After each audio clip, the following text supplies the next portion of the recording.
कुष्ठ रोग के खात्मे के लिए राष्ट्रीय व राज्य स्तर पर बड़े पैमाने पर अभियान चलाया जा रहा है, जिसमें आशा सेविकाओं की भूमिका काफी महत्वपूर्ण है। इस राष्ट्रीय कार्य में आशा सेविकाओं का योगदान लिया जा रहा है, ऐसा प्रतिपादन कृषि मंत्री अनिल बोंडे द्वारा दिया गया।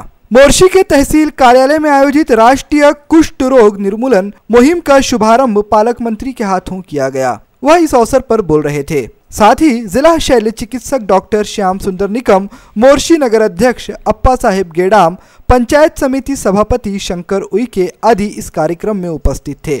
पालक मंत्री डॉक्टर बोंडे ने कहा कि राष्ट्रपिता महात्मा गांधी, पद्मश्री शिवाजीराव पटवर्धन व बाबा आमटे इन महापुरुषों ने कुष्ठ रोगियों का जीवन आनंददायी करने के लिए उनके उपचार के साथ साथ ही उन्हें आसरा भी दिया। जिस वक्त कुष्ठ रोगियों के नजदीक भी कोई नहीं आता था, इस कठिन समय में इन महान पुरुषों ने उनका उपचार कर उनका पुनर्वसन किया। यह पूरी तरीके से ठीक होने वाली बीमारी है। ग्रामीण भागों में जन जागृति व संशयमय बीमारियों की शोध करने के लिए राष्ट्रीय व राज्य स्तर पर आरोग्य विभाग की ओर से मुहिम चलाई जा रही है। कुष्ठ रोगाच्या संदर्भात अनेक समज गैरसमज या जन्मात जर पाप केलेलं असेल तर पुढच्या जन्मात कुष्ठरोग होईल किंवा कोणी वाईट संगतीमध्ये लागला तर त्याला कुष्ठरोग होईल आणि अगोदरच्या काळामध्ये आपल्याच देशात नाही तर बाहेरच्या देशामध्ये सुद्धा या कुष्ठरोगाला वाईट टाकलं जातं। म्हणजे किती जवळचा नातेवाईक असला आणि कुष्ठरोगाचा चट्टा जर असला तर हा दैवी प्रकोप आहे। या आपल्याचकडे नाही, भारतामध्ये नाही तर जगामध्ये सुद्धा त्याला कोणीही कोणतीही मदत करत आणि त्याच्या कुटुंबाशी रोटीबेटीचा व्यवहार सुद्धा करतो।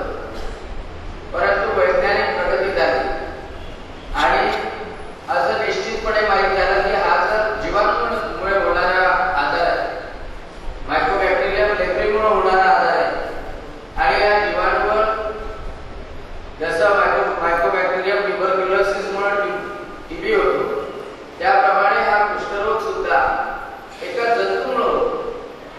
त्याचा पाप पुण्याचा काही संबंध नाही, त्याच्यामध्ये कोणत्या वंश परंपरेचा संबंध नाही।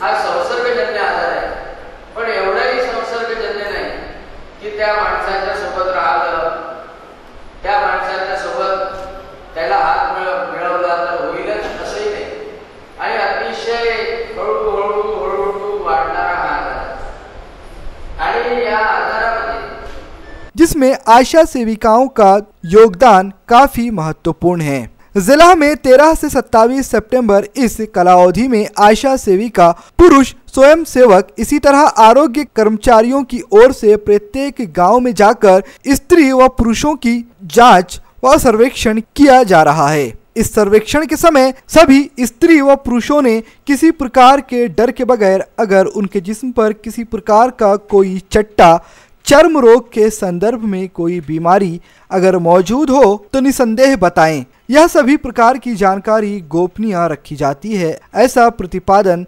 डॉक्टर श्याम सुंदर निकम द्वारा दिया गया। VCN bureau, Amravati.